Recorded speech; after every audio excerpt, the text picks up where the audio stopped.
어떤 사람에게 두 아들이 있는데 그 둘째가 아버지에게 말하되 아버지여 재산 중에서 내게 돌아올 분깃을 내게 주소서 하는지라. 아버지가 그 살림을 각각 나눠 주었더니 그 후 며칠이 안 되어 둘째 아들이 재물을 다 모아 가지고 먼 나라에 가 거기서 허랑방탕하여 그 재산을 낭비하더니 다 없앤 후 그 나라에 크게 흉년이 들어 그가 비로소 궁핍한지라.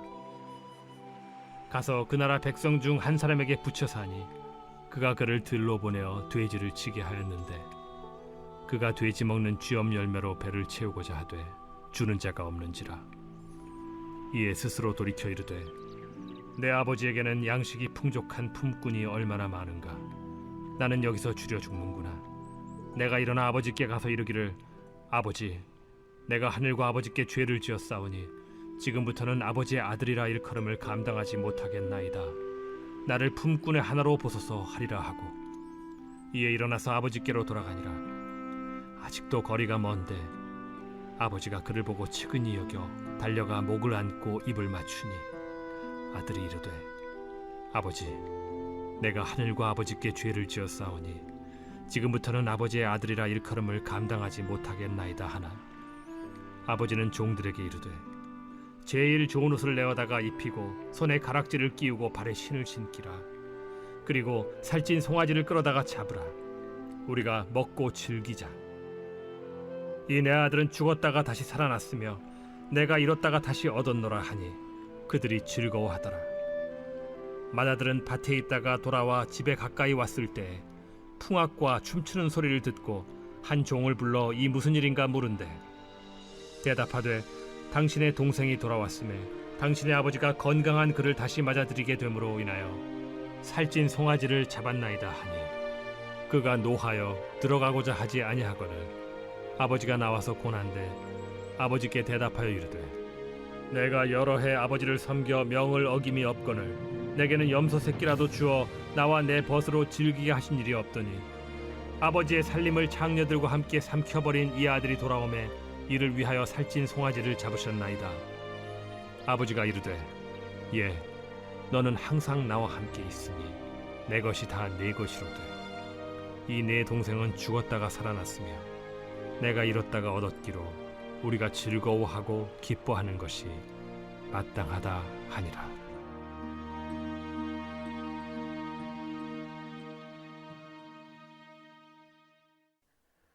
기독교에는 성서정과라는 것이 있습니다. 들어보신 분들도 계실 것입니다. 성서정과라는 것은 매주일 묵상하도록 지정해 놓은 성경 구절들을 말합니다. 이 성서정과가 언제 탄생했는지는 정확히 알 수 없지만 지금까지도 세계의 많은 교회들이 성서정과에 따른 성경 구절을 그 주일의 성경 봉독과 설교의 주제로 삼고 예배를 진행합니다. 오늘 읽은 성경 말씀인 누가복음 15장은 사순절 넷째 주일인 오늘 바로 오늘 주일에 할당된 성서정과의 말씀이 되겠습니다. 다시 말씀드리자면은 세계의 많은 교회들이 오늘 이 말씀을 가지고 묵상한다는 그러한 뜻이 되겠습니다. 40일에 이르는 사순절 기간 중 절반을 넘어서 사순절 후반기로 향하고 있는데요. 이 사순절 후반기로 향하고 있는 지금 탕자의 비유를 통해서 저희들에게 주님께서 주시고자 하는 그 말씀을 오늘 전 세계의 수많은 기독교인들과 함께 묵상하면서 은혜 받고자 합니다. 이 탕자에 대한 이야기는 널리 알려져 있습니다. 그래서 이 탕자의 이야기를 주제로 하여 만들어진 작품들이 셀 수 없을 정도로 참으로 많습니다. 그중 한 화면을 제가 준비한 것이 있는데요. 화면에 나오네요. 화면에 띄어진 이 작품은 탕자의 이야기를 비유로 그려진 렘브란트의 돌아온 탕자라는 제목의 그림입니다. 아마 이 자리에 계신 분들 중 많은 분들이 이미 이 그림을 수차례 보셨을 것입니다. 이 렘브란트는 이 그림뿐만 아니라 탕자의 이야기를 비유로 해서 그 생애 동안에 여러 차례 그 비슷한 그림들을 그렸습니다. 주제는 다 똑같습니다. 그런데 그 강조점과 이야기의 이 그림의 이 분위기가 다른데요. 젊었을 당시에는 이 렘브란트가 방탕한 생활을 하고 있는 탕자를 자신에 비유하면서 그러한 그림을 그 술집인가요? 이러한 그림을 그린 적도 있습니다. 실제로 렘브란트의 생애를 살펴보면은 탕자와 굉장히 비슷한 점이 많습니다. 이 렘브란트는 이 생애 중에 이 탕자를 자기 자신과 동일시했던 것 같습니다. 이 그림은 렘브란트가 그린 탕자의 이야기 중 제일 마지막에 그린 그림입니다. 이 렘브란트가 세상을 떠나기 수년 전, 불과 수년 전에 그린 그림이 되겠습니다. 아마도 렘브란트의 거의 최후의 작품이 될지도 모르겠습니다. 이 렘브란트는 17세기에 살았던 네덜란드 사람이었지만 이 네덜란드 사람이 그린 이 그림은 지금 네덜란드에 있지 않고 러시아의 상트페테르스부르크라고 하는 그 도시의 박물관에 전시되어 있습니다. 그런데 같은 네덜란드 사람으로 20세기의 저명한 기독교 문필가 중에 헨리 나우엔이라고 하는 사람이 있습니다. 이 나우엔은 렘브란트의 돌아온 탕자를 어느 날 봤습니다. 상트페테르스부르크 박물관까지 가서 이 그림을 보게 됐는데요. 이 그림을 보고 너무나도 감명을 받았습니다. 제 느낌에는, 제 짐작에는 아마도 렘브란트처럼 이 헨리 나우엔도 그 앞에 서서 이 그림을 감상한 후 돌아와서 베스트셀러가 되는 책을 썼습니다. 렘브란트의 이 그림의 제목이 돌아온 탕자인데 헨리 나우엔이 쓴 그 책의 이름도 돌아온 탕자입니다.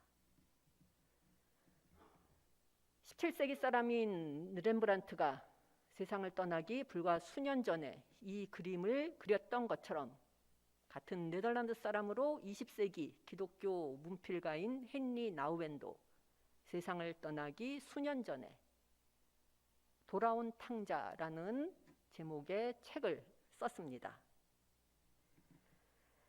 인생 여로의 종착점에 서 있는 자신들의 모습을 돌아보면서 아버지께 용서를 구하는 탕자처럼 렘브란트와 헨리 나우엔 두 사람 모두 이제 곧 세상을 떠나 대면하게 될 주님 앞에 무릎을 꿇고 용서를 구하는 심정으로 한 사람은 그림으로 다른 한 사람은 글로 고백을 한 것입니다. 이 탕자 이야기는 저희를 있는 그대로 받아들여 주시고 사랑해 주시는 주님의 사랑에 대한 이야기입니다. 제가 어렸을 때 주일학교에서 이 이야기를 처음 읽었을 때는 이해가 되지 않았습니다. 자기 몫으로 돌아올 유산을 미리 달라는 이 둘째 아들의 요구가 제가 어릴 적에 한국 정서와 너무나도 맞지 않았기 때문에 이해가 되지 않았고, 더 이해가 되지 않았던 것은 그렇다고 유산을 준 아버지의 행동은 더더욱 이해하기가 어려웠습니다. 조금 더 나이가 들어서 이 이야기를 읽었을 때는 다른 생각이 들었습니다. 아버지가 유산을 미리 나누어 준 것은 둘째 아들이 하도 성가시게 아버지를 졸랐기 때문이겠구나 하는 그러한 생각을 하였습니다. 더 나이가 들어서 요새 이 이야기를 읽을 때는 또 다른 시각으로 제가 이 이야기를 읽습니다. 둘째 아들이 유산을 챙겨 집을 나가고자 하였을 때 이 아버지는 어떤 심정이었을까? 이 아들을 기르며 이 아들이 성장하는 것을 지켜보았던 아버지, 그래서 이 아들을 그 누구보다도 잘 알았던 이 아버지는 알았을 것입니다. 자기가 유산을 미리 이 둘째 아들에게 주어서 자기의 품에서 떠나서 집을 나가서 생활을 하게 되면은 이 아들에게 어떤 일이 닥칠지, 그리고 이 아들이 어떠한 환경에 처하게 될지를 이미 알았을 것입니다. 그럼에도 불구하고 이 아버지는 둘째 아들이 원하는 대로 그의 몫으로 돌아갈 유산을 나누어 줍니다. 집에서 떠난 후 아들이 어떠한 생활을 하게 되리라는 것을 알고 있음에도 불구하고, 그리고 그 결과가 어떠하리라는 것을 알고 있음에도 불구하고 둘째 아들이 원하는 대로 해준 것입니다. 그리고 이로부터 둘째 아들의 고난이 시작이 됩니다. 때때로 저희들은 이 둘째 아들, 이 탕자같이 하나님께 구합니다. 이기적인 욕심으로 인해 저희들이 구하는 것들입니다. 주님은 대부분 그러한 간구에 안 된다 하고 응답을 내려주시지만 때로는 저희가 구하는 대로 주실 때가 있습니다. 좋다, 내가 원하는 것을 주마. 이러한 응답이 왔을 때 저희들은 기도의 응답이 이루어졌다고 좋아합니다. 우리의 믿음이 굳건했기 때문에 주님이 그렇게 응답을 해주셨다고 생각합니다. 믿음의 승리라고 생각하는 것입니다. 그러나 결과적으로 볼 때는 이렇게 주님이 우리가 구하는 것을 들어주셨을 때 그것은 결과적으로는 우리로 하여금 정신을 차리라고 주님께서 내려주시는 채찍일 때가 있습니다. 직접 겪어야만 깨닫게 될 것이기 때문에 주님께서 그렇게 채찍을 내리시는 것입니다. 아마도 아버지가 이런 심정이 아니었을까, 그렇게 생각을 합니다. 아들이 당할 고생을 생각하면 정말로 가슴이 아팠겠지만 그럼에도 불구하고 아들로 하여금 더 좋은 사람이 되기 위해서,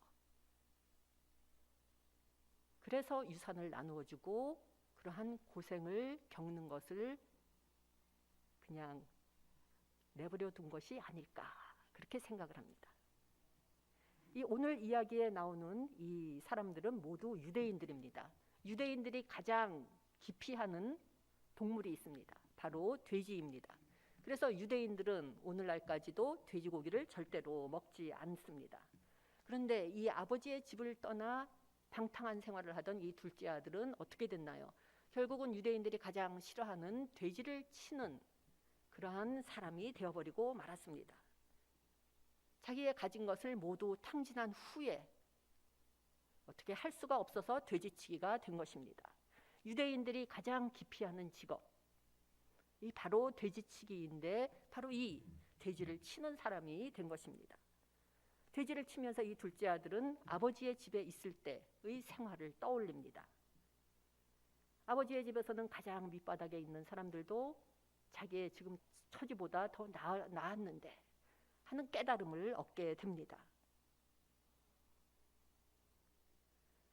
때때로 저희들은 잘못된 결정을 내릴 때가 있습니다. 그리고 그 결정으로 인해 저희가 책임을 져야 할 때가 있습니다. 돌이킬 수 없는 일입니다. 이미 과거에 벌어진 일이었기 때문입니다. 그 앞에서 저희들은 어떠한 생각을 하게 되나요? 저희들에게는 두 가지 길이 있습니다. 하나는 보통 사람들이 하는 것처럼 후회하는 길이고, 다른 하나는 회개입니다. 후회와 회개는 비슷한 것 같지만 매우 다릅니다. 이 둘 중 어느 것을 선택하느냐에 따라 그 결과가 달라집니다. 후회를 선택하게 되면 어떻게 되나요? 마음속에 한만 쌓이게 됩니다. 그러나 회개를 선택하게 되면 새로운 삶이 시작됩니다. 그렇기 때문에 저희들에게 있어서 회개는 하나의 치료제와도 같습니다. 왜 그런 것인가요? 회개는 용서를 구하기 위해 인간이 아닌 주님께 다가가는 것이고, 회개하는 마음으로 주님께 다가가는 삶을 살 때 그 사람의 삶은 그 이전의 삶보다 더 나은 삶, 다른 삶을 살 수밖에 없기 때문입니다. 주님께 더 가까이 다가갈 때 주님 안에서 희망을 발견하게 되고, 그 안에서 지혜를 발견하게 되고, 그 안에서 위로를 발견하기 때문입니다. 후회는 마치 우리를 가두어 놓는 감옥과도 같습니다. 그러나 이 감옥에 갇혀 있음에도 주님을 믿는 우리들에게는 이 감옥문을 안에서 열 수 있는 열쇠가 있습니다. 회개라는 열쇠입니다. 감옥에 갇혔을 때 잊지 말고 기억해야 할 것은, 저희 모두가 감옥문을 안에서 열 수 있는 그 열쇠를 가지고 있다는 것을 기억하는 것입니다. 그리고 그 열쇠를 사용하느냐 아니냐 하는 것은 우리의 결단에 달려 있습니다. 이 회개라는 열쇠를 사용한 사람들 중에 존 뉴턴이라는 사람이 있습니다. 이 존 뉴턴은 노예선의 선장이었습니다. 노예들을 아프리카에서 영국으로 운반하는 그러한 일을 하였는데, 어느 날 다른 때와 마찬가지로 대서양을 건너고 있었습니다. 노예선을 몰고 대서양을 건넜는데 바다 한가운데서 거친 폭풍우를 만나게 됩니다. 그런데 보통 폭풍우는 몇 시간 아니면 하루 이상은 가지 않는데, 이 폭풍우는 이상하게도 열흘 동안 좀채로 가라앉을 기미가 보이지 않았습니다. 열흘간 이 바다 한가운데서 폭풍우에 시달리던 존 뉴턴은 마침내 무릎을 꿇고 기도합니다. 그렇잖아도 이제까지 하던 일, 노예를 사고 파는 일에 대한 죄책감이 마음 저 아래 있었는데, 이 폭풍우 안에서 폭풍우를 당하면서 이 폭풍우 속에서 하나님께 기도 드릴 것입니다. 이제까지의 죄를 회개하고 앞으로 다시는 이런 일을 하지 않을 것이고, 앞으로는 주님만을 위해 살겠다고 기도드립니다. 그리고 폭풍우가 멎었습니다. 무사히 영국으로 돌아왔습니다. 영국으로 돌아온 그는 하나님께 약속한 대로 노예선 일을 그만두고 그때로부터 16년 동안 신학 교육을 받은 후 영국의 조그마한 시골 마을에서 남은 여생을 목사로서 보내게 됩니다. 이 목회자가 돼서 목회 일을 하면서 이 존 뉴턴이 많은 찬송을 지었습니다. 그중 가장 유명한 찬송이 바로 나 같은 죄인 살리신입니다. 저희 예배에서도 매주일 이 찬송이 들려집니다. 바로 죄의 고백을 할 때 들려지는 그 찬송이 바로 이 나 같은 죄인 살리신입니다. 이 영어로 쓰여진 이 나 같은 죄인 살리신에서 우리나라 말로 잃었던 생명 찾았고에 해당하는 원래 영어는 이렇게 됩니다. I once was lost, but now am found. 이거를 우리말 운율에 맞추어서 잃었던 생명 찾았고라고 번역이 된 것인데요. 이 I once was lost, but now am found는 바로 오늘 읽은 9절에 나오는 잃었다가 다시 얻었노라. 24절과 32절에 나옵니다. 바로 이 구절에서 따와서 그 유명한 Amazing Grace, 나 같은 죄인 살리신 이 노래를 지은 것입니다. 탕자의 이야기 속에서 이 이야기에 감명을 받아 렘브란트는 그림으로, 헨리 나우엔은 글로, 그 결실을 보았듯이 노예선 선장이었던 존 뉴턴은 나 같은 죄인 살리신 이라는 이 유명한 노래로 자기의 신앙을 고백한 것입니다.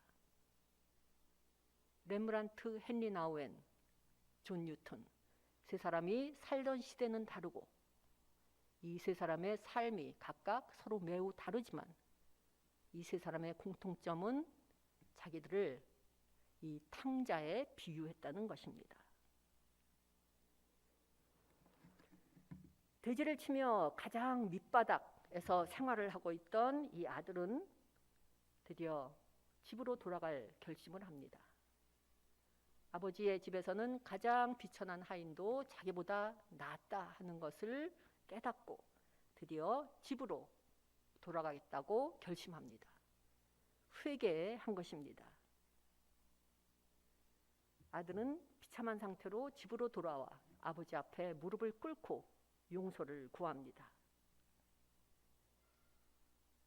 아버지는 이 아들을 반갑게 맞아들이며 잔치를 베풉니다. 그런데 첫째 아들이 아버지에게 말합니다.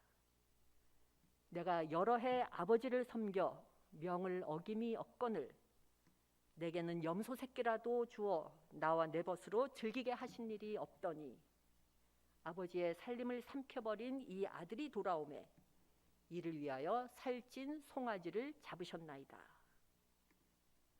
아까 조금 전에 보았던 그 렘브란트의 그림에 보면은 오른쪽에 서 있는 사람이 있습니다.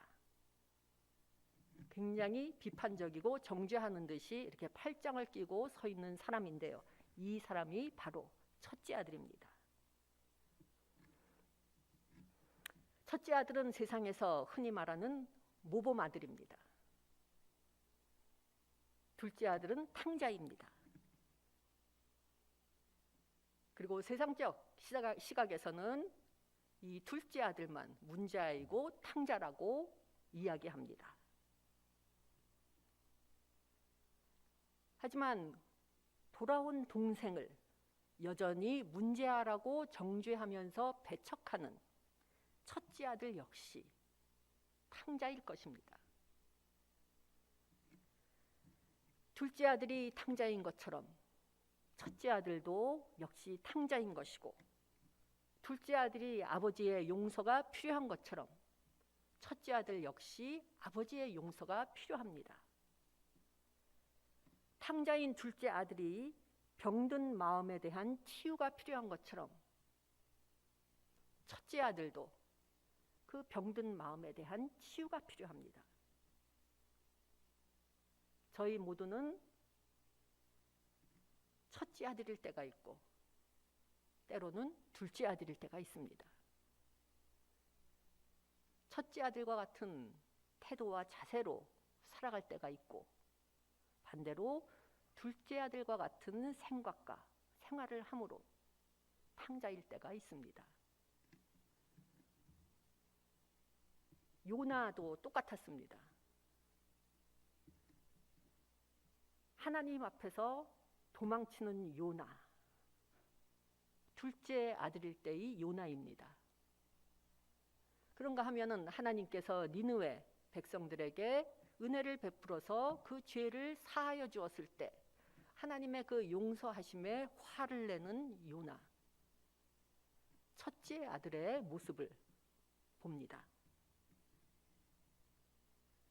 저희가 믿는 하나님은 사랑이십니다.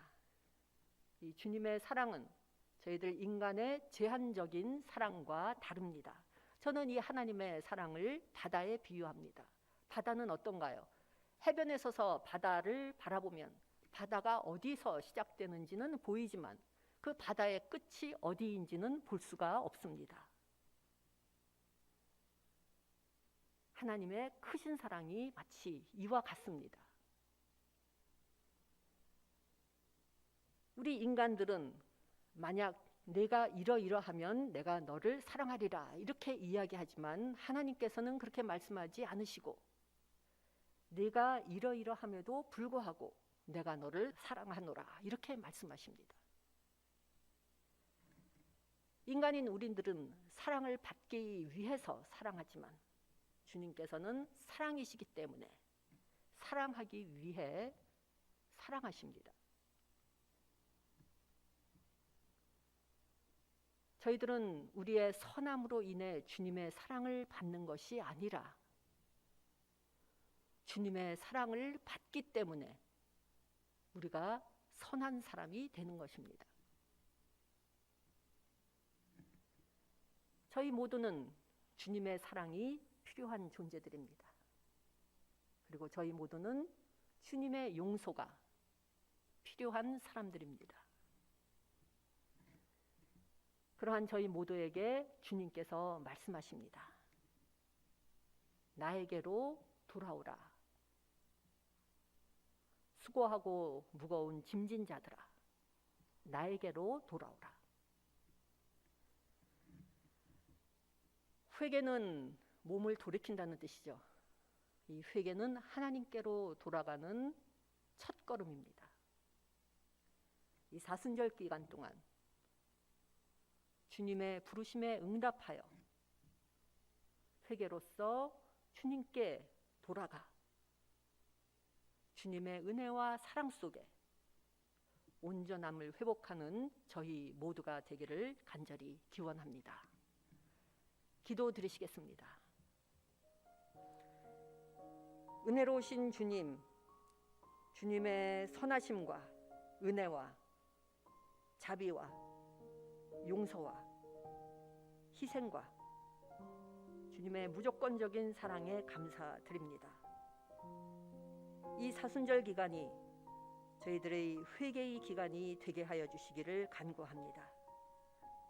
회개하는 가운데 저희의 영이 새로워져서 근심 걱정이 물러가고 관계가 회복되고 문제들이 해결되고 저희 마음이 사랑으로 채워지고 저희의 삶이 주님의 은혜로 채워지게 하여 주시옵소서.